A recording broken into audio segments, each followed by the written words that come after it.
안녕하세요. 경제시그널 조현선입니다. 우리나라가 세계에서 제일 잘하는 것 중 대표적인 기술 분야 하면 반도체와 조선업일 텐데요. 그런데 이 반도체 독식 장세에 숨 고르고 있었던 조선주, 조선업, 아마 하반기는 어떻게 되실지 많이들 궁금하실 겁니다. 오늘 그래서 K조선의 미래 항로를 그려보려고 이분을 모셨습니다. 조선의 국모죠. 엄경화 연구위원 모셨습니다. 안녕하세요. 안녕하세요. 처음 뵙겠습니다. 네, 처음 뵙겠습니다. 너무 어렵게 모셨어요.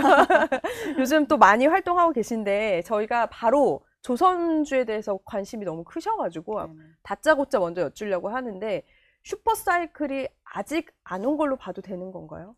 사이클 산업에서 뭐가 제일 음. 중요한지 보면 일단 수주 산업이니까 네. 저희 수주의 정점을 받느냐를 일단 보고 정점을 좀 따져볼 수 있을 텐데요. 아직까지 나올 수주가 여러 군데에서 더 많은 상황이라고 저희는 보기 때문에 네. 수주의 정점도 오지 않았고 그리고 지금 만들고 있는 배들이 저희가 주로 한 23년 정도에 수주한 배들이 가장 많은데요. 선박의 가격은 23년 이후에 24년까지도 계속 상승을 했기 때문에 네. 아직 실적의 정점도 보지 않았다라는 측면에서 보면 아직 최고 수준으로 볼 수 있는 수치를 다 네. 확인했다고 보지 않아도 될 것 같습니다. 이게 사실 얼마 전까지면 조선업 하면은 막 다 조선주 사고 이랬었는데 네. 최근에는 이제 반도체가 너무 쏠리다 보니까 그게 오히려 좀 덮인 느낌이 있었어요. 그간의 흐름을 좀 짚어보고 분석을 이어가고 싶거든요. 저희가 업황과 주가가 거꾸로 탄 시기를 한 두 번 정도 겪은 상태라고 보시면 될 것 네. 같아요. 2025년 1분기부터 한 3분기 정도까지는 생각보다 수주 업황이 그렇게 좋은 상황은 아니었는데 오히려 주가가 굉장히 많이 아웃퍼폼한 그렇죠. 상황이었다고 볼 수 있고요.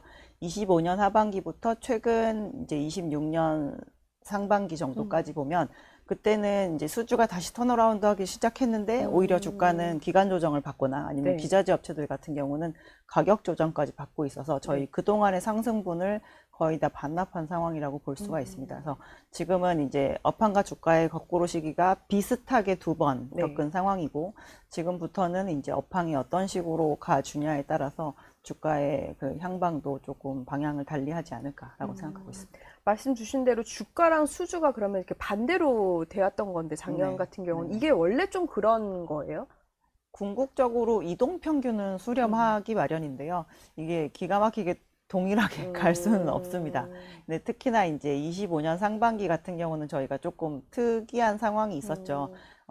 트럼프 대통령이 당선되고 나서 그쵸. 당선되자마자 한국에 전화해서 조선업 얘기부터 하기 시작을 그때 했거든요. 뜨거웠던 기억이 그래서 있어요. 전화하면 맨날 shipbuilding 얘기했다는 얘기를 저희가 듣고 결국에는 이제 여름에 마스가라는 단어가 처음 등장을 하면서 그걸로 인해서 조금 정점을 찍지 않았나. 근데 이제 실제로 그 단어가 이 실질적인 수주나 아니면 회사들의 이제 산업적인 그런 측면으로 적용이 되려면 네. 아직까지 이제 겪어야 될 일이 많았었는데 이제 그러한 시간을 보내느라고 저희가 거꾸로 타기를 지금 두 번 정도 한 게 아닌가라고 보고 있습니다. 보면 상반기에 선박 발주량이 5년 만에 최대치로 찍었었잖아요. 네네. 근데 이제 종전 협상 타결도 이제 지금 기대감이 부풀어 오르고 있는데 뭐 넘어야 할 산은 아직 많이 남아 있지만 중동 리스크가 어쨌든 차츰 해소되는 분위기이기는 하잖아요. 그랬을 때 조선주 랠리에 좀 한번 탁 기폭제로 작용할 수 있는 요인이 될까요? 요즘 요 며칠 사이에 지금 이제 종전 얘기가 나오면서 네. 사실 주가가 좀 많이 움직였긴 했지만 실제로 산업적인 측면에서의 그 기폭제는 이미 전쟁이 나는 것부터 약간 시작했다라고 볼 수가 있을 것 같습니다. 저희가 전쟁이 나고 나서 가장 최악의 시나리오는 이제 그걸로 인해서 많은 것들이 비싸지니까 덜 쓰고 그래서 경제 활동도 줄고 그걸로 인해서 해상물동량도 많이 줄어드는 거. 이게 최악의 시나리오라고 생각했는데 네.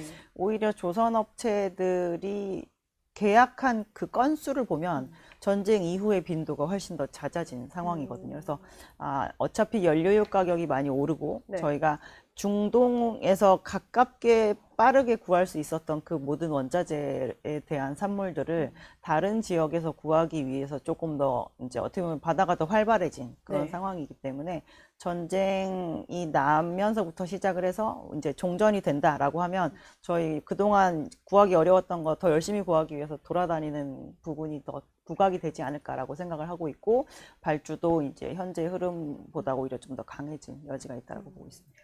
어쨌든 호르무즈 해협 정상화에 대한 기대감은 높아지고 있는데 이게 상식적으로는 자, 오늘부터 정상화할게. 그리고 바로 다음 날부터 이렇게 바로 정상화될 수는 없잖아요. 쉽지 않죠. 그 기간이 어느 정도 필요해요, 보통? 실질적으로 저희가 중동 같은 경우는 그 안에서 뭐 오일을 생산하고 그리고 정제해서 배에다 실는 데까지 이제 그러한 과정을 겪는 생산지이자 통행로라고 네. 볼 수가 있는데 실제로 그 설비들이 조금 많이 타격을 받아서 지금 복구되는 데까지는 뭐 짧게는 3년, 뭐 3년이요? 길게는 5년 이런 얘기도 있습니다. 그래서 원래 그동안 완전히 막혀서 못 다녔고 타격이 없는 데는 다녀라고 한다고 하더라도 아마 이전에 호르무즈 해협을 통과하던 그 물량을 다 회복하지는 못할 것으로 보고 있고요. 아마 거기에서 구하지 못하는 것을 다른 쪽으로 구하기 위해서 운송 루트를 전환하는 과정을 올해부터 지금 하반기 내내 저희는 경험을 하지 않을까라고 보고 있습니다. 생각보다는 길게 갈 수 있겠네요, 모든 그 여파가. 그래서 오히려 중동에 있는 국가들도 그리고 중동 밖에서 중동을 대체할 수 있는 국가들도 모두 바빠진 상태인 것 같아요. 그러니까요. 지금이 약간 이제 고객 확보전을 해야 되는 그런 상황이라서 중동도 복구를 빨리 시키기 위한 오더를 요즘에 조금 부품업체나 이런 데 하고 있는 것으로 보이고 있고요. 이제 중동 밖에서 중동이 팔던 자원을 내가 팔아야지라고 싶은 그렇죠. 이제 국가들도 프로젝트의 그 진행 속도를 굉장히 빠르게 하고 있는 게 눈에 보이고 있습니다. 국내 얘기를 좀 가면 요즘 주식시장을 철저하게 숫자가 증명돼야지 흐르는 것 네, 같거든요. 맞습니다. 그래서 조선 3사, 어쨌든 상반기에 실적이나 수주 잔고 상황을 한번 알고 싶어요. 요즘에 저희가 수주하는 것들의 인도 시기를 살펴보면 대체적으로 29년 인도가 주로 많이 있는 상황이고요. 그래서 저희 수주 잔고는 지금 한 3년치 정도는 대부분의 업체가 안정적으로 조금 네. 보유를 하고 있다라고 볼 수 있을 것 같고, 개별적인 업체들로 보면 삼성중공업 같은 경우는 올해 이미 이제 최근까지 한 목표의 70% 정도를 다 채운 상황이에요. 근데 그 안에서도 세세하게 들여다보면 해양 플랜트는 한 절반 정도를 달성을 했는데 상선이 이미 91% 정도 수주 달성을 하면서 올해 장사를 어떻게 보면 다 해버린 상황이고 그러게요. 조금 더 네. 작은 사이즈의 중형 사이즈 조선 업체들 같은 경우는 2026년 시작하자마자 3개월 만에 1년 목표치를 다 수주를 하기도 했었습니다. 그래서 수주의 강도는 코로나 완전 초기에 저희 굉장히 수주가 많이 나왔던 21년을 조금 넘을 수도 있지 않을까라고 생각이 되고 있는 상황이고요. 잔고가 워낙 튼튼하게 있는 상황이기 때문에 굳이 가격을 양보하면서 수주를 할 필요가 없는 그런 상황이 되어 있는 보면 상태입니다. 우리 시장이 지금 반도체에 쏠려서 그렇지 굉장히 많은 장사를 잘하고 있었던 거네요. 네, 업황상으로 이제 제 개인적인 체감에는 과거에 저희 굉장히 조선 업황 좋았다라고 기억하고 있는 2007년 정도 수준의 수주 빈도와 가격을 지금 지키고 있는 거라고 볼 수 있을 것 같습니다. 그럼 어떻게 보면 이 조선업에 이제 박차를 가할 수 있는 것 중에 하나가 이제 앞서 말씀하신 마스가인데 사실 좀 한동안 엄청 크게 나오다가 좀 잠잠하거든요. 지금 어느 정도 진행이 되고 있는 거예요? 우리나라 기준으로 일단 대미투자 특별법이 통과가 되어서 네. 18일부터 이제 시행이 될 예정이고요.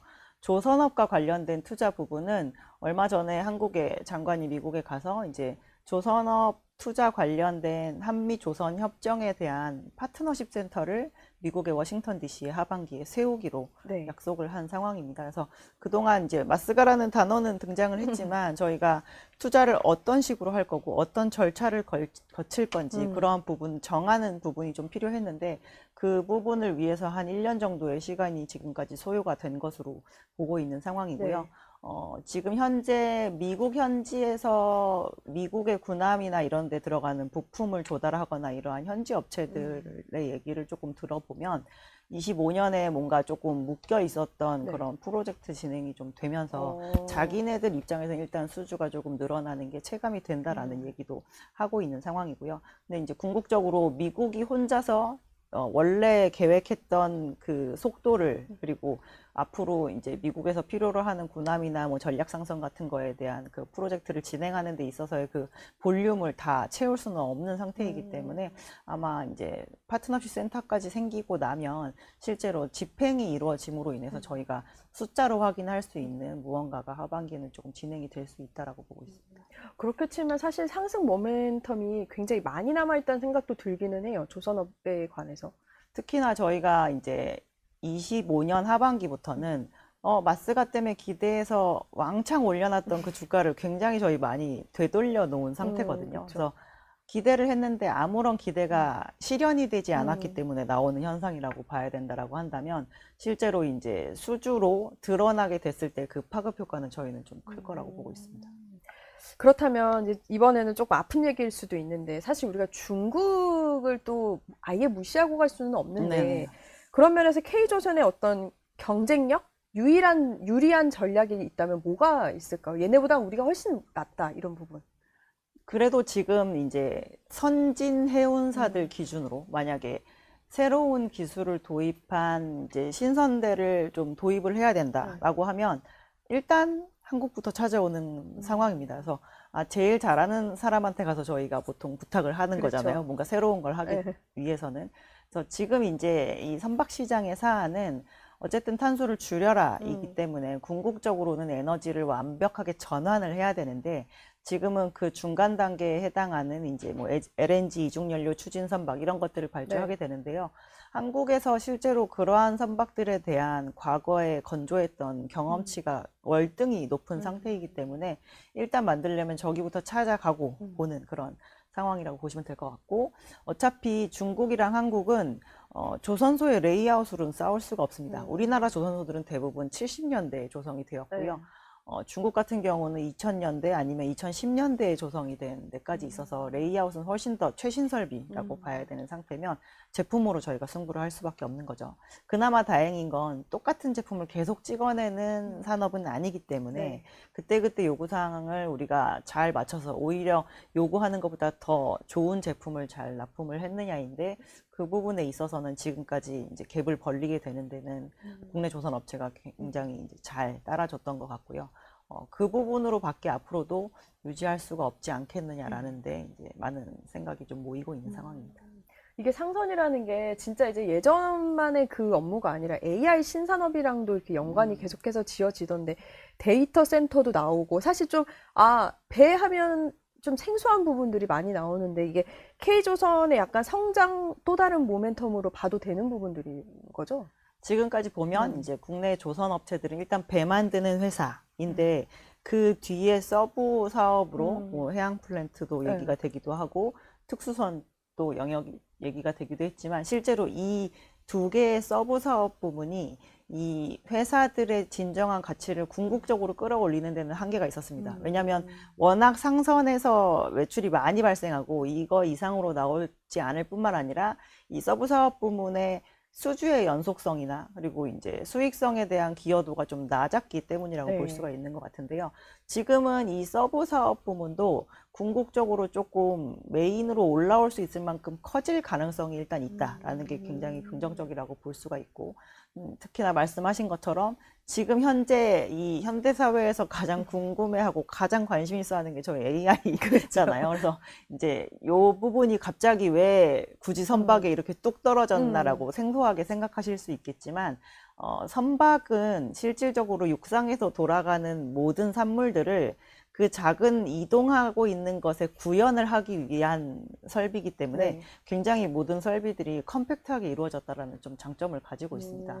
그래서 그거를 실제로 육상에 적용을 하게 되면 지금 뭔가 그 기존에 있는 시장의 그 서플라이 체인으로 충당하지 못하는 부분을 충당해 줄 수 있는 부분이 충분히 있거든요. 그래서 원래도 저희가 신흥국의 이 육상발전단지나 이런 거를 선박의 엔진으로 구현했던 레코드가 있는데 이게 갑자기 AI 데이터 센터에서 심지어 미국에서 뭔가 발주를 하거나 이랬다라고 하니까 이제 특이한 것처럼 보이지만 원래 국내 조선 업체들이 영위를 하던 사업이고 고객사가 굉장히 수익을 많이 던져줄 수 있을 만한 고객이 여기에 이제 고객으로 자리를 잡았기 때문에 저희는 이 부분을 신성장 동력으로 좀 삼을 수 있는 상황이다라고 보셔야 될 것 같습니다. HD 현대중공업 얘기를 좀 한번 해보고 싶은데 보니까 미국 테라파워 그 설비 제작 파트너로도 선정이 되기도 했고 원전이라는 단어, 뭐 미래 에너지 이런 게 사실 아직까지는 생소롭기는 하거든요. 이게 이 확대로의 의미는 어떻게 좀 투자자 입장에서는 보면 되는 거예요? 조선업체가 왜 갑자기 원전이냐라고 굉장히 생소하시잖아요. 근데 이 우리나라 조선업체들이 이 선박도 결국에는 아예 탄소를 배출하지 않는 쪽으로 가야 되기 때문에 자동차 시장 못지않게 이 에너지 전환에 대해서 엄청나게 신경을 쓰고 있습니다. 근데 이제 조선소에 와서 배를 사갈 그 고객들이 뭐를 선택하고 어느 부분이 대세가 될지는 모르는 거잖아요. 그쵸. 그럼 메뉴판에 메뉴를 많이 깔아야 되거든요. 아주 쉽게 설명을 하자라고 하면. 그래서 원래 이제 SMR이나 막 이런 부분에 대한 지분 투자를 진행하기도 했었고, 특히나 현대중공업 같은 경우는 과거에 지금도 진행 중이긴 한데, 저희가 이터 프로젝트라고 해서 네. 인공태양, 그러니까 핵융합 발전을 궁극적으로 상업화하기 위한 약간 모델을 만드는 거를 전 세계 여러 국가가 공조해서 진행을 했던 사례가 있습니다. 그래서 거기에 이 조선 같은 경우는 저희 용접을 굉장히 잘하잖아요. 네. 그래서 용접 기술을 적용한 이 백큐ම් 베셀을 저희가 실제로 납품을 했었는데요. 그 납품을 할 때 원래 한국에서는 한 4개 정도만 납품을 하려고 했는데 거기에서 이제 똑같이 참여를 하는 이유에 있는 그 업체가 제때 납기를 못해서 심지어 한국에서 이제 그 납품 수량이 더 늘어나기까지 했었습니다. 그래서 이게 고온도 견디고 저온도 견디고 그리고 진공 상태인 거를 견딜 수 있을 만큼 강하게 용접을 하는 그 부품 그걸로 이제 그 프로젝트에 참여를 했었기 때문에 저희가 원전과 관련된 프로젝트를 지금까지 전혀 진행을 하지 않은 것이 아니라 여러분들이 인지한 게 지금일 그러니까. 뿐이다라고 보시면 될 것 같습니다. 그러면 제일 요즘 궁금한 건 캐나다 잠수함인데 네. 이거 어떻게 돼가고 있는 거예요? 사실 저는 우리나라 되게 막강하다고 생각은 하거든요. 네. 기술도 이미 너무 인정을 받았고. 그러니까 단순히 이번에 그 참여하는 모델이 뭐고 1대1로 비교해보고 이러면 가능성이 많이 보인다라고 생각할 수밖에 없는 게 우리는 도산항청호함에 실체가 있고 그러니까요. 실제로 이번에 캐나다 승조원이 거기에 타서 바다를 건너가서 이 타보고 난 소회를 밝히기까지 했었거든요. 근데 이 독일에서는 지금 현재 212CD라고 하는 모델을 제시를 하긴 했지만 요거는 만들어져서 나온 적은 없습니다. 저희 설계까지만 이루어진 네. 그러니까 신모델을 요 프로젝트에 우리가 이제 투입을 하겠다라고 얘기를 해놓은 상황이고 이제 이게 80년대에 만들어졌고 심지어 중고로 영국으로부터 캐나다가 98년에 도입을 한 굉장히 오래된 잠수함이 퇴역을 하면서 그거를 완전히 대체할 수 있는 기존에 이제 4척이 퇴역을 하고 저희가 이제 12척까지 신규로 들이는 프로젝트에 해당이 되기 때문에 캐나다 입장에서도 굉장히 여기에서 얻어내야 될 게 많다라는 생각을 많이 하는 것 같습니다. 그래서 실제로 정보에 대한 그 오픈을 좀 많이 해달라라고 하는 그런 조항도 있고, 저희 원래 방산 수출할 때는 기술 이전도 꽤 많이 조건부가 되는 부분이 있어서 이제 그러한 기술 이전에 대한 부분도 많이 해줬으면 좋겠다. 그리고 이제 기본적으로 이 잠수함을 도입을 하면서 그 이외에 잠수함 이외에 이제 캐나다 경제에 도움이 될 만한 그러한 부분도 조금 도입을 하는 게 다 여러 가지로 이제 묶여 있는 상황이거든요. 그래서 저희가 예전에 다른 데서 그런 얘기 한 적이 있는데 이게 믹서기를 사는 프로젝트가 아니기 때문에 잘 갈려요라고 했더니 잘 팔리진 않거든요. 그래서 저희가 잠수함 자체에 대한 부분에 대한 그러한 사양은 많이 갖춘 것은 맞지만 그 이외의 외부 변수 또한 굉장히 중요한 정치적이고 경제적인 그렇네요. 이슈가 많이 가미되어 있는 부분이기 때문에 이제 우선협상 대상자가 완벽하게 그 발표가 되기 전까지 이제 긴장의 끈을 놓칠 수 없다라고 봐야 될 것 같습니다. 이게 60조 원 정도 규모가 되는데 MRO까지 포함이 되는 거잖아요. 네네. 그러면 우리가 이거를 이제 받았을 때 어떤 정도의 영향이 있을 수 있어요? 기본적으로 이제 12척인데 우리나라에서 원래 만들었던 그 도산항청호함의 초기 모델은 한 8,500억 정도였었거든요. 근데 실제로 수출은 지금 한 1조에서 1.5조 정도. 그래서 12척을 만드는 신조 가격은 이제 한 18조 이렇게까지 이제 될 수 있다라고 얘기가 되고 있는 것 같고 거기에 뒤이어서 이제 추가로 붙는 MRO 등등이 붙어서 전체 프로젝트가 60조다라고 얘기가 되고 있는 상황인데요.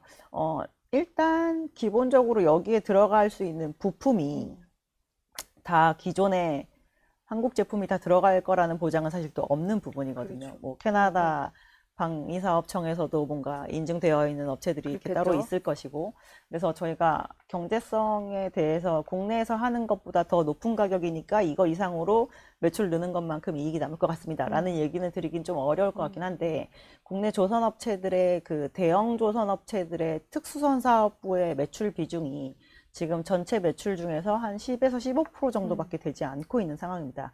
국내 프로젝트도 요즘에 조금 진행이 좀 더뎌지고 있는데 최근에 물론 KDDX가 이제 사업자 네. 선정을 하고 이렇게 되긴 했지만 그래서 기존에 이제 10에서 15% 정도였던 게 이 나중에 캐나다 잠수함이 얹어져서 이제 거기에다 또 건조가 좀 연속으로 쭉 들어가게 되면 20에서 30% 정도 수준까지는 매출이 올라올 수 있는 여지가 있지 않을까라고 네. 볼 수 있는데 궁극적으로 국내 밸류 체인으로까지 온전히 다 온다라고 보기는 아직은 조금 어려운 상황인 것 같습니다.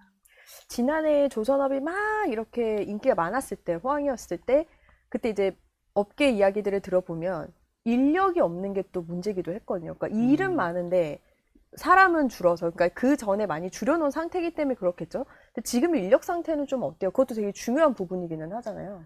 우리나라의 조선업 관련된 인력이 제일 많았을 때가 20만 명 정도였었고요. 21년 상반기에 아마 10만 명이 깨졌을 거예요. 그러니까 한마디로 얘기해서 반토막이 난 네. 상황이죠. 근데 사실 그 사이에 조선 업체들은 굉장히 많이 없어지기도 했고, 그쵸. 그리고 국내 조선 업체들도 지금 현재 가지고 있는 그 유형의 설비를 100% 풀가동하고 있지 않습니다. 현대중공업 같은 경우도 4번, 5번 도크를 놀리고 있는 상황이고, 네. 삼성중공업도 이제 제일 만든 지 오래된 1번, 2번 도크가 약간 적치장으로 사용이 되고 있는 상황이었는데 2026년 들어서 이들의 설비를 일부 재가동한다라고 얘기가 되어서 이제 국내 업체들도 다시금 조금 외형 성장 길로 또 들어서나 싶은 상황이긴 한데 21년부터 저희가 수주를 엄청나게 많이 했으니까 이게 만들어지는 시기쯤에 인력이 모자랄 거라는 걸 굉장히 인지를 하고 있었거든요. 조선 업체들도. 그래서 저희가 22년에서 23년으로 넘어갈 때 네. 굉장히 이제 많은 증원을 했습니다. 그때 당시 저의 개인적인 추정은 한 2만 명 정도 추가로 더 필요하지 않을까 싶었는데 그때 당시 정부 추산 기준으로 한 14,000명 정도 더 충원을 하면 될 것 같다라는 얘기가 있었고요. 그래서 이제 저희가 그 E7 비자를 통해서 외국인도 많이 들여오고 그런 인력들이 들어와서 그래서 실제로 회사가 일을 하는 것 대비 비용의 이제 미스매칭이 제일 심했던 때가 23년인 거죠. 이미 인력이 들어와서 그렇네요. 훈련 받느라고 돈은 나가고 있는데 이들이 아직까지 생산적인 단계까지는 되지 않았었기 때문에 그랬다가 이들이 이제 조금 숙련이 어느 정도 되면서 24년 정도부터는 실적이 그게 좀 티가 나기 시작을 했고, 근데 이제 그 과정에서 이제 여러 가지로 분야별로 힘든 분들이 있죠. 왜냐하면 그쵸. 원청에서 굉장히 오래간만에 사람을 더 뽑게 되면 저희가 하청에서 많이 올라오시지 않겠어요? 그래서 그때 하청업체 사장님들이 제일 힘드셨고요, 기본적으로. 그렇겠네요. 근데 이제 요즘에는 23에서 24로 넘어올 때만큼 저희가 그렇게까지 절대적인 증원을 많이 하진 않습니다.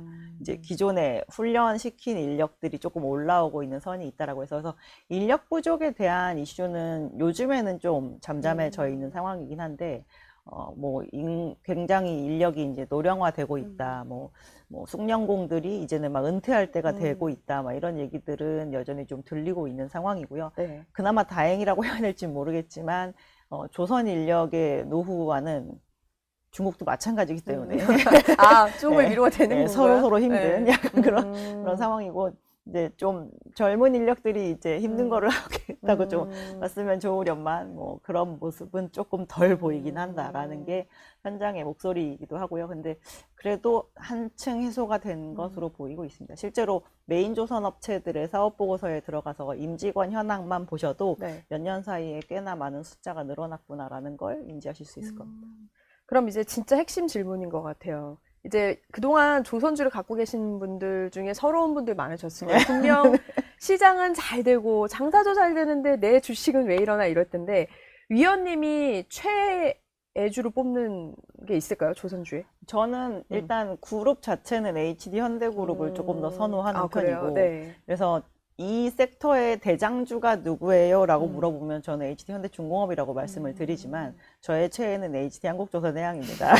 이유를 여쭤봐도 될까요? 그러니까 현대중공업은 사업회사이고요. 울산을 중심으로 네. 한 사업회사이고 HD 한국조선해양은 이제 기본적으로 HD 현대그룹이 영위하고 있는 조선의 중간지주 회사이기 때문에 울산과 그리고 네. 목포와 그리고 이제 다른 지역에 있는 조선 관련 부품사의 지분까지 모두 가지고 있습니다. 그래서 지금 제 개인적인 생각에는 HT현대중공업은 현재 기준 가장 베스트의 그 상태를 네. 다 갖추고 있는 음.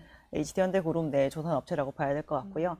HT한국조선해양은 이제 이 조선업체들이 그 다음 스텝으로 나아가기 위한 준비까지도 다 하고 있는 업체이기 때문에 저희가 뭐 아까 뭐 SMR에 대한 투자를 한다거나 이런 부분이 조선해양을 중심으로 좀 많이 네. 저희가 투자가 이루어지는 부분이 있어서 그리고 중간지주 회사이기 때문에 사업회사들로부터 오는 그 유동성을 가지고 주주환원도 적극적으로 할 수 있는 위치에 있어서 이 두 가지를 좀 다 네. 누리시기에 좀 편안하지 않나라고 해서 추천을 드리고 있습니다. 조선 기자재 쪽은 어떻게 보세요?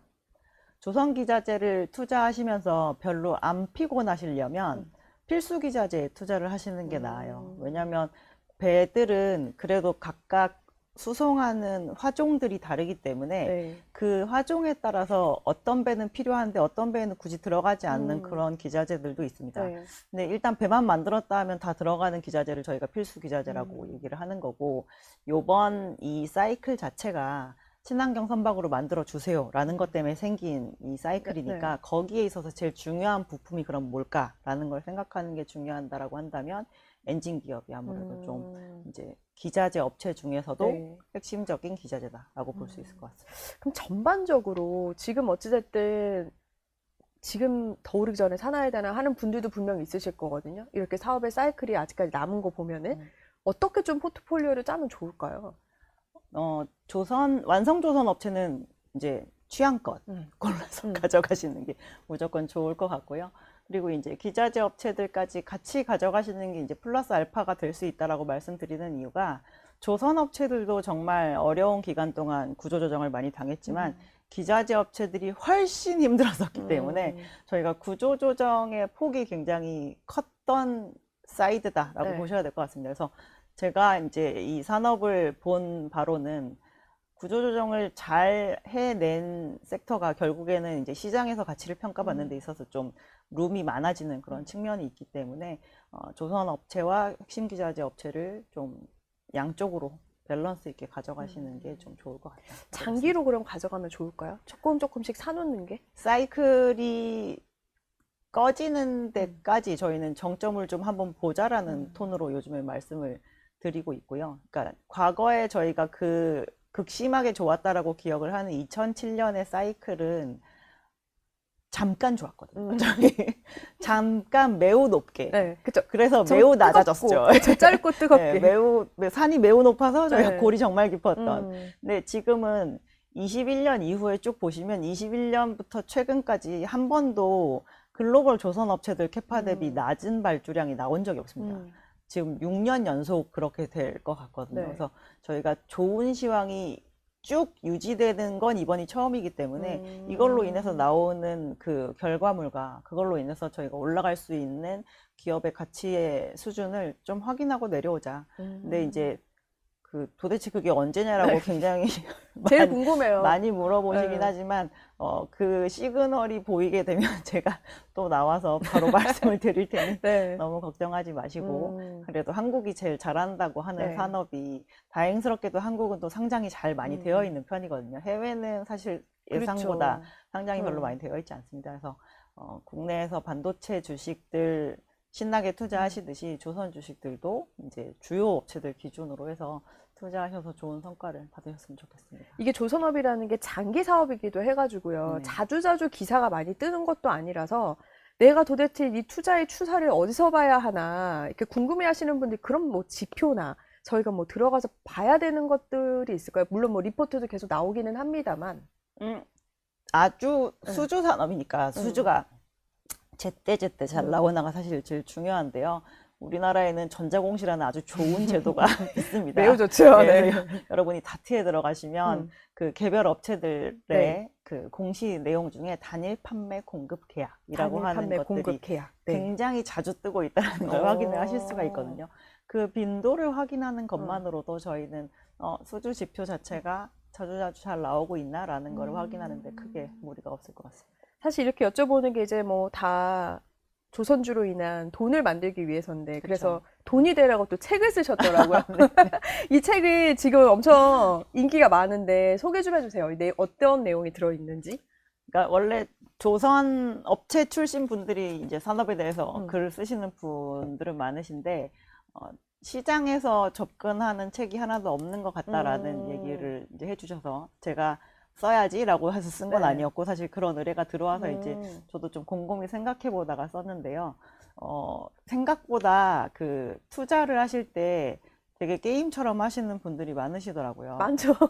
그 과거에 있었던 제가 그 시세창을 보면서 네. 굉장히 황당했던 케이스는 조선업이 2007년에 굉장히 좋았잖아요. 네. 그래서 조선업이랑 상관없는데 조선자가 들어간 기업들의 주가가 당일에 같이 움직이는 상관이 없는데요. 네, 디지털 조선 그래요? 네, 그런 주식마저도 움직이는 걸 보면서 굉장히 한마디로 해서 전 네. 굉장히 현타가 왔거든요. 그리고 왜 본인이 투자한 회사가 뭐 하는 회사인지 정도는 알고 투자하지 않는 거지? 라는 생각이 좀 들어서 저의 간접 경험을 담아 개별 업체에 대한 얘기도 그래서 일부러 넣어놨습니다. 이 업체는 이것을 하고요. 저 네. 업체는 저거를 하고 있습니다. 라는 거를 좀 보여드리기 위해서 넣어놨으니까 좀 심심하실 때 보시면 재밌으실 것 같습니다. 그러면 포인트로 이 책에서 요거는 꼭 놓지 말고 봐라 하는 부분이 있을까요? 핵심? 그냥 다 보시죠. 그렇게 길지도 않아요. 그래, 알겠습니다. 다 보는 걸로 하죠. 알겠습니다. 제가 글을 네. 길게 쓰지 못해서 300페이지가 채 네. 되지 않으니 다 읽어보시면 좋을 것 아니, 같아요. 조선업, 그러니까 그 회사에 대해서 공부를 하고 싶어도 좀 어려운 부분들이 있는데 조선업은 또 하나하나 회사별로 설명을 해놓으셨다고 하니까 투자에 좀 도움이 많이 될 것 같다는 생각도 듭니다. 알겠습니다. 저희 또 다음번에는 더 호황된 시장의 이야기로 배웠으면 좋겠습니다. 알겠습니다. 네, 지금까지 엄경화 연구위원 함께했습니다. 고맙습니다.